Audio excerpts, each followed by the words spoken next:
You've been experimenting with DMT. Oh, all right. And I've come to an understanding, but I needed confirmation from you. DMT is a portal to the template realm, correct? The portal to? The template realm? Well, it's actually the portal to many different things. It depends upon the dosage. Okay. It'll take you to different states. It'll take you to different places. It'll open doors at different levels and have you interacting with different things.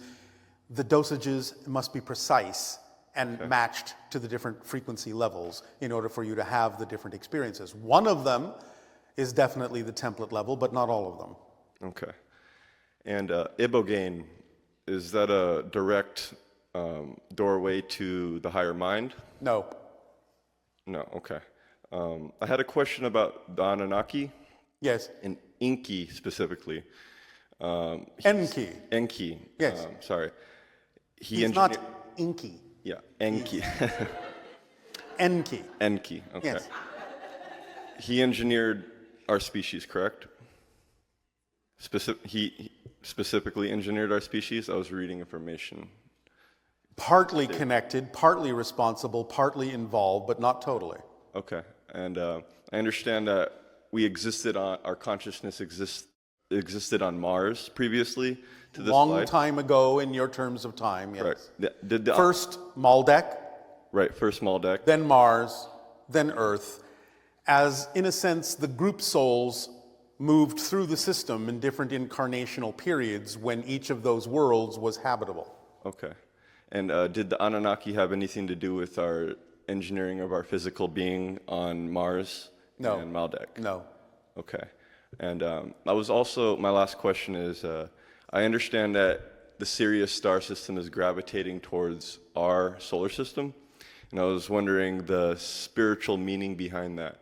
Well, they are the higher mentorship. The idea of the connection between Earth and Essassani, my world, and Sirius is a triad. A triad mentorship. We're all climbing the ladder together, but we're at different levels on different rungs. Okay. Thank you very much, Bashar. Yes, thank you. Much love. And to you.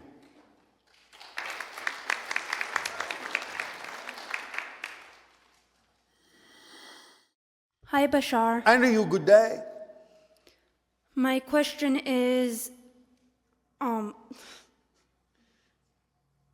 sorry, I'm a little nervous. Why?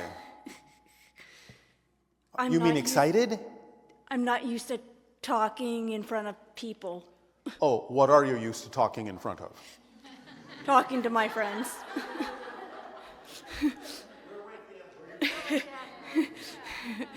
There is nothing to fear. One of my questions is, what is my Palladian self doing? At this particular moment? Yes. You have five Pleiadian connections. One is teaching, one is traveling, one is waiting to meet a friend, one is involved in a very deep and complex research experiment, one is observing a particular civilization, deciding whether or not to make contact. Will that do? Yes. Anything else? Nope. Well, thank you.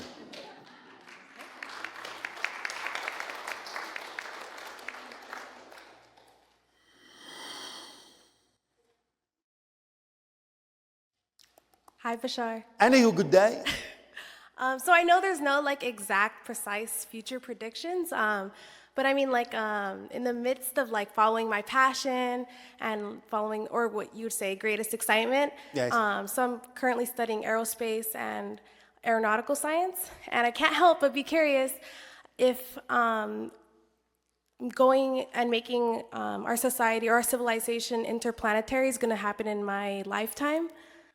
Open contact between your world and other worlds will generally begin in the window of 2025 to 2033, stretching to 2040, and definitely be very active by 2050. That's the window that exists as we read the energy now. That's the highest probability. It will begin slowly, sparse contacts here and there in remote places, but it will begin to build. And eventually, Sometime within that window, before 2040, you will find that there will start to be sanctuaries on your planet where hybrid children will begin to live so they can acclimate to your society and allow your society to acclimate to them so that they can learn to live among you and you among them, and eventually in the blending between your species, allowing Earth to evolve into the 6th hybrid race. Does that answer your question? Yes, it does. Wow. One more question, more about when will we occupy Mars? When will you occupy it? Yeah, us You humans. mean when will any human set foot on it? Yes, any humans. I mean, I'd like to too, but I mean. Generally speaking, most likely, certainly before 2035. It could happen sooner, but that seems to be the outside window. Wow, thank you so much. Well, I had nothing to do with it. No, I mean, thank you, Bashar. Yes, you're welcome.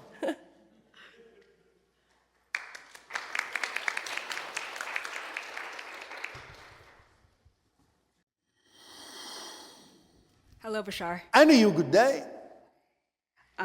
So you mentioned a civilization called Kachina. Is it Kachina? Kachinas. Kachinas. Not exactly what you would call a civilization. They are a type of interdimensional being. They exist in a dimension that you would consider to be in between other dimensions, like the connecting network between dimensions. They live in that dimension. They are of spirit, but also of something slightly different than that.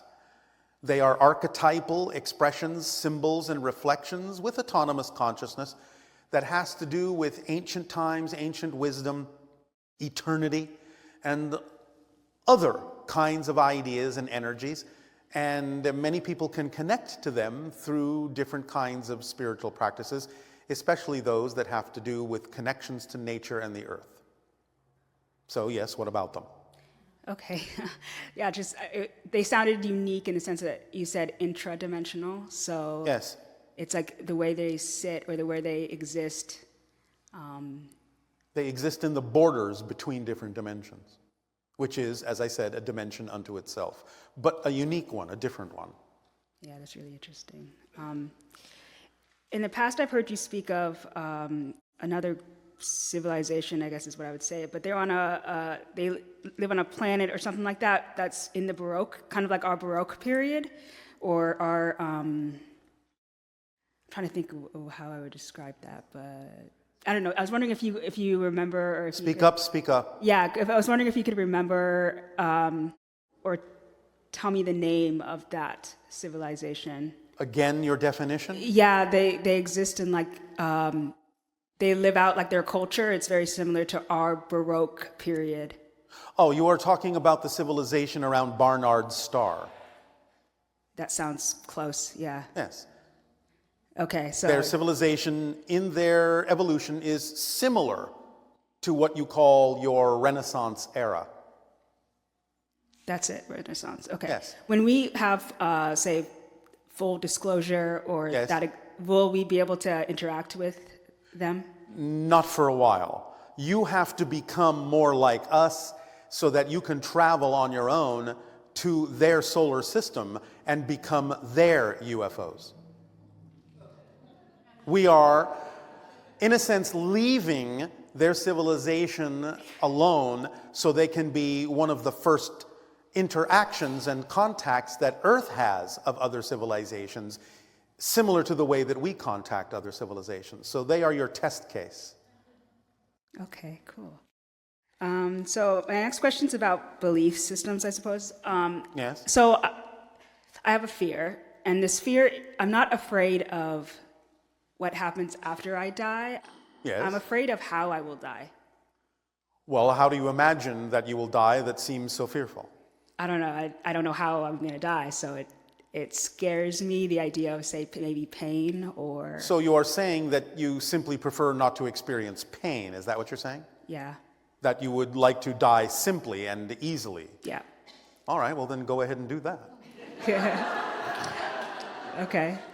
What is it that you believe will determine that transition? Yeah, and I think that's maybe it, is that I think that it's set up for me. Like it's something that is inevitable, and when that happens, So you understand that you set it up, yes? yeah. Yeah.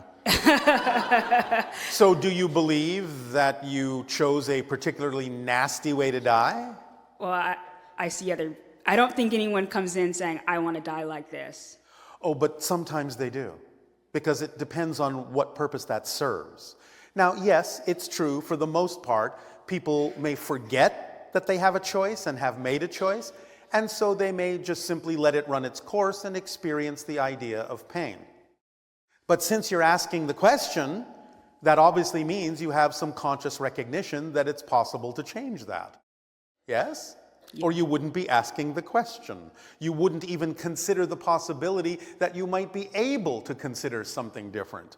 So the fact that you can ask the question is usually an indication that you can choose right now a way that would work better for you. Yes? Yeah. So how would you like to transition? In my sleep. Which means what? Like In your sleep, or floating in a pool, or... like just peaceful, just like Yes, real all chill. right. Yeah. Well, then again, there is nothing preventing that. If you believe that it doesn't really serve you, if there's no lesson to be learned that you can't learn in life by experiencing the idea of a painful transition, then there's no need to experience it that way. Yes? And remember, in that sense, death is really just like waking up from a dream, because physical reality is a dream. You do understand that you're in spirit right now, yes? None of you leave spirit. That's your natural state. You are just dreaming that you've left. That's what physical reality is. A portion of your greater being in non-physical reality is pretending that it's no longer in the spirit realm. But you are there right now, the greater portion of you. And this portion that is seemingly the whole of your identity as a physical being, to the version of you that is in spirit right now, is just about the same as the size of your fingernail. That's your physical being, to the spirit that you are. Do you understand? So just like you wake up in the morning from a dream, yes? Is that painful? No. Well, then same idea. You're just going to wake up and go, oh, that seemed so real, but now I know that was just a dream and this is who I actually am. Yes? Yeah. Does that sound more preferable? Yeah. All right. Then it can be that way for you. Unless, of course, you choose to be a masochist Yeah, I'd prefer. and feel like you need to punish yourself for something at the end of your life. Is that something you believe you need? No. All right. Then there is no need to experience that. Yes? Yeah. Can be over in a blink. In fact, if you really are actually at any point in your life done, all you have to do is lie down and close your eyes and say, I'm ready to go. And then count to 10. If you can open your eyes at the end, you're not done. Because it can be that easy if you actually are done. You can just say, I'm done. Lie down, close your eyes, and go. Yes? Yeah. Is this helping? Yeah, it's helping. Oh, all right. You feel a little bit more relaxed about your death? A little bit. Yeah. If you want, we will be happy to show up at the moment of your death with pitchforks. You could show up, but maybe no pitchforks. Just, a friendly hello. But we would only do that to make you laugh. And that way you get to die laughing. There you go. That'd be cool. So my last question is, so I'm understanding that everything is choice. And I've heard you speak a lot when it comes to just how we believe, for instance, when it comes to like illness. And for me, I have, disease or dis-ease. And, it's not my preference. I mean, I really wish I could just switch to a parallel reality where Well, it's but the idea is if it's happening, there is something for you to get out of it. So when you learn the lesson of why that's there, then it will no longer need to stick around. Things only stick around when you refuse to learn the lesson of why they're happening. yeah, so maybe that's where I'm stuck. Well, it's not stuck. you're thinking that it's not important for you to investigate why that's there. But it is. It's not about changing it to something else. It's about understanding why it exists as it does and what the belief systems are within you that are generating that experience. When you use it up, it will no longer be there. It only sticks around when you don't use it for the purpose you created it, to bring your attention to something you need to pay attention to about how you're creating that kind of an experience. Find the belief systems that underlie it, realize that they don't belong to you and never did, that they're irrelevant for you, and let them go. Then you will not be diseased with yourself. So, I don't know. I understand that, I guess, on a Do you? conceptual level. I feel like that answer, I get a lot of frustration from that because I feel like there's something I'm not seeing. It's almost Yes. like it's a blind spot or something, and But it's not a blind spot. You just refuse to look there because you're afraid to look there, because the negative belief is making you believe that you shouldn't look there or something worse will happen. You need to ignore the negative belief. You need to see it as a trick, as smoke and mirrors. You need to see through the illusion that the negative belief is pushing on you because it's simply attempting to preserve itself. So there is nothing to be afraid of in looking to find out why you may have generated that experience. You'll only find some wonderful discovery about yourself that will allow you to expand.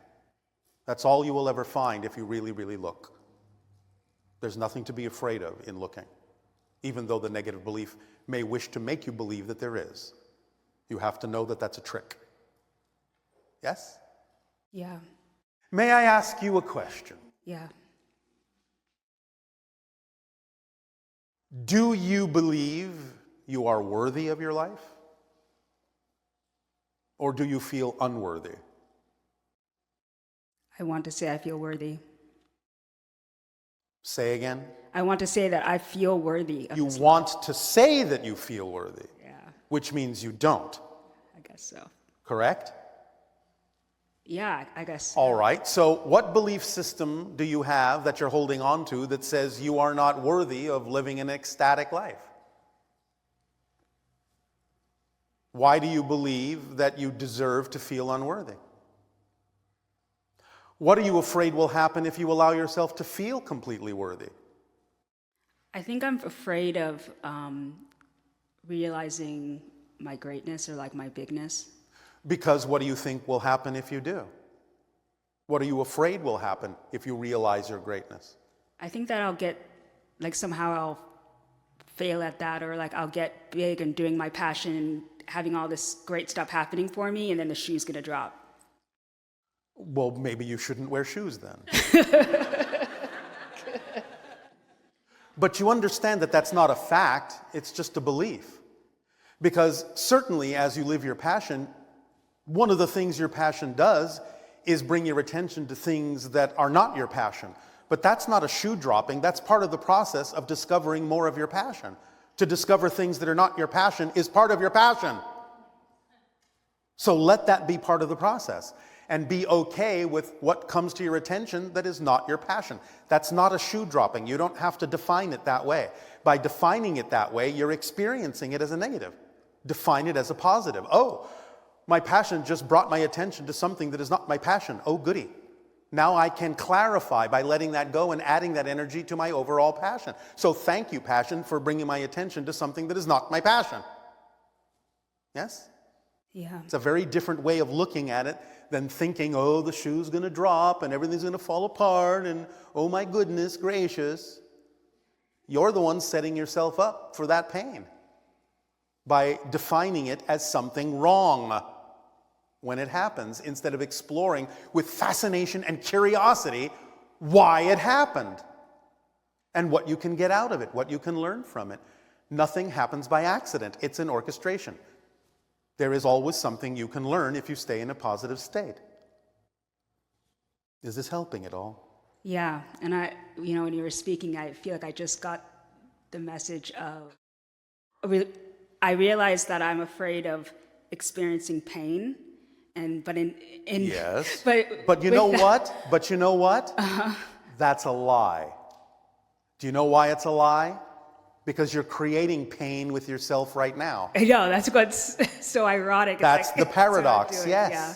So obviously you're not afraid of creating pain, otherwise you wouldn't be holding on to beliefs that allow you to feel pain. Yeah, So that's awesome. Yeah. there you go. Cool. So now that you understand that you're not afraid of pain, use the pain. Use the beliefs in a way that allows you to be pain-free by accepting the fact that at first you're actually generating pain for yourself by your own choice.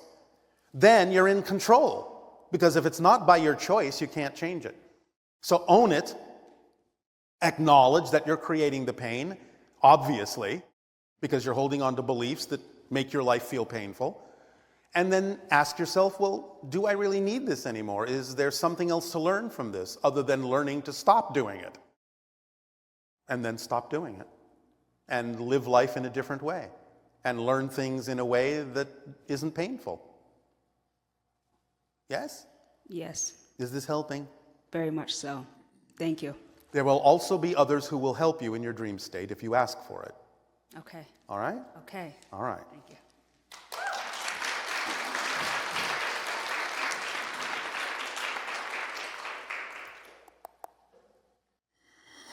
Hello, Bashar. And to you, good day. Thank you for playing with us. This is fun. It is our passion and our pleasure. Thank you. To beautifully tail off what you were just explaining with Rebecca and her fear of dying. Yes. Her fear of pain, not dying. Correct. So you are a beautiful teacher who was explaining a knowing of the ease and beauty that exist with her decision to wake up. Yes. I personally have experienced a near death and exciting. understand that knowing. Other people use drugs, DMT, to have those experiences or that knowing. Once we reach that knowing, I mean, you give us manuals. Is there, like in your reality, is there a higher level that's giving you an instruction manual, for example? Like, Yes. The higher consciousness of the Sirius civilization is our mentor. oh, that's beautiful. Yes, it is. Okay, speaking of that, I have a question. For the last couple of weeks, I've had a really intense, strong ringing in my ears that will not go away. No, all right. And in a dream, I was being shown a dolphin and how their sonar works and how they communicate and how humans do similar things with our energy that we can communicate and project energetically, but Yes. that unlike dolphins, it could possibly be from our ears. Like ears are not only receivers, they actually transmit, and that perhaps the ringing is coming from me, not to me. Energy can translate into that kind of ringing sometimes, so the answer and the solution is to use the energy, How to use so? it to communicate with them. So go to them. Okay. Go to them and open up and reverse the ring. Send the energy instead of receiving it. Flow it through you. Yes? Okay. Thank you. Does that help? It does. Does it very ring a much bell? so. It does. Thank you. Anything else? One more silly question. Silly question. Yes. I recently discovered in astronomy there's a constellation called the Swan, Yes, Cygnus. My Cygnus. last name is Swan. Yes. Are there any beings, or is it in a constellation that beings are associated with, just for fun? Well, understand first and foremost, of course, that constellations only look like they do from your perspective in space. Were the names, did we come up with the names, or they were given to us? No. You came up with them. Okay. Because they are your perspective. Oh, correct. Because from other places in space, those constellations don't look anything like they look from your point of view on Earth. Because those stars that make up a constellation are very far apart from one another. And from another point of view over here, they may look nothing like they look to you from over here.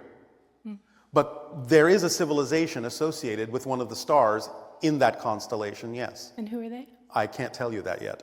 Okay. It's not time. Okay. Final question, also silly. There were some ancient texts I came across recently that said it referred to a time before the moon was here. Was the moon brought to us? Proselines. Okay. Thank you. Yes. The idea is your moon has been around your world for a long time.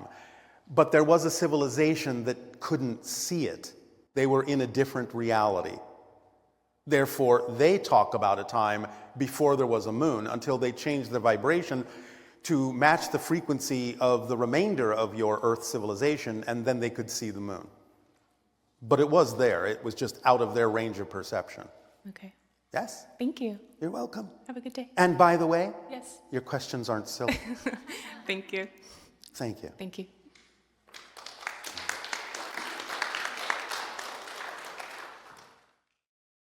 Hello and thank you. Good day. I only found out about you 2 weeks ago when I was in I only just found about you right now. Sedona, staying at Bell Rock, and my friend. Speak up, speak up. I'm sorry. I was in Sedona, staying near Bell Rock, and my friend explained who you were, and Yes. I think we had an experience. All right. But my question is, how do you experience the angelic realm? We experience the idea you call the angelic realm as the first reflection of all that is to itself. Does that make sense in your language? Do you understand that the one has no experience of itself? It is completely homogeneous, is completely unaware of itself. There is no self-awareness in the one except for the portion of the one that is self-aware, which we call all that is, which sometimes you call God, goddess, what have you, source. The only way that that happens, that self-awareness happens, is when there is a reflection of an other to compare the self to. Without a reflection of an other, there is no sense of self. Does that make sense so far? Yes. So the idea is that the first reflection that happens in the one that has no self-awareness creates self-awareness, which we then call the all that is. And the first reflection all that is has of itself beyond that point, you call the angelic realm. It's like the first split off vibration of all that is. Does that make sense? Yes. Thank you so much. You are so welcome. Gratitude. Yes.